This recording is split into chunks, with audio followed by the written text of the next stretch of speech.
আকাশ আলো ভরে চাঁদ হেসেছে, মনের মেহেফিল জমে উঠেছে, এই পাড়া ওই পাড়া সব পাড়া। ঈদ মুবারক সবাইকে। হাই গাইস, কি অবস্থা তোমাদের? কেমন আছো তোমরা সবাই?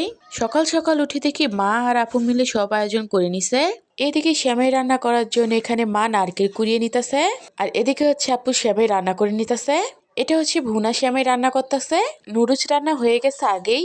আজকে কিন্তু আমাদের রান্নার আয়োজনে অনেক কিছু ছিল। এখন হচ্ছে রাজশাহী সেমাই রান্না করবে, আর রাজশাহী সেমাইয়ের ভিতরে কিচমিচ দেওয়ার সময় হচ্ছে আপু আমাকে 2টা কিচমিচ দিল খেতে।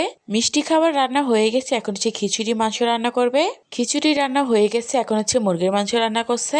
গরুর মাংস কিন্তু রান্না করবে, যেহেতু আমাদের গ্যাসের চুলা একটা, তাই হচ্ছে এখানে আপু কুকারে বসিয়ে দিল গরুর মাংসটা। কুকারে কিন্তু ভাত আর পোলাওটা রান্না করে নিছে। আর আজকে কিন্তু অনেকটাই গরম পড়েছে, তাই হচ্ছে আপু এখানে লাচ্ছিও বানিয়ে দিল আমাদের। ঈদের নামাজের সময় হয়ে গেছে, এদিকে হচ্ছে আমি আমার ভাগ্নের পায়জামা আর পাঞ্জাবি নামিয়ে দিলাম। পায়জামা পাঞ্জাবি পরে ওকে আমি আবার কয়েকটা ভিডিও শুট আর ফটোশুটও করে দিলাম। আর এদিকে আমাদের সব রান্না হয়ে গেছে। এখন হচ্ছে আমাদের বাড়ির সবাই ঈদের নামাজ পড়ে এসেছে, আমাদের দ্বারে নাস্তা করবে। আমাদের বাড়িতে এই জিনিসটা আমার ভীষণ ভালো লাগে। আমার বাপ চাচারা একসাথে ঈদের নামাজ পড়ে এসে সব ভাইরা মিলে একসাথে নাস্তা করে। তাই হচ্ছে সকাল সকাল উঠে আপু আর মা মিলে এত কিছু আয়োজন করে। আজকে সব খাবারগুলো হচ্ছে আপু রান্না করে। তোমাদেরকে একটু বলে দিই আজকে কি কি রান্না হয়েছে। অনেক কিছু যেহেতু রান্না করছে, তাই হচ্ছে আমি প্রত্যেকটা খাবার থেকে একটু একটু করে নিয়ে এসেছি। এই ছোট্ট প্লেটটা ছিল ভুনা সেমাই, নুডলস, চালের পায়েস বা রম। এই চালের পায়েস বা রমটা হচ্ছে প্রতি বছর আমার মা রান্না করে।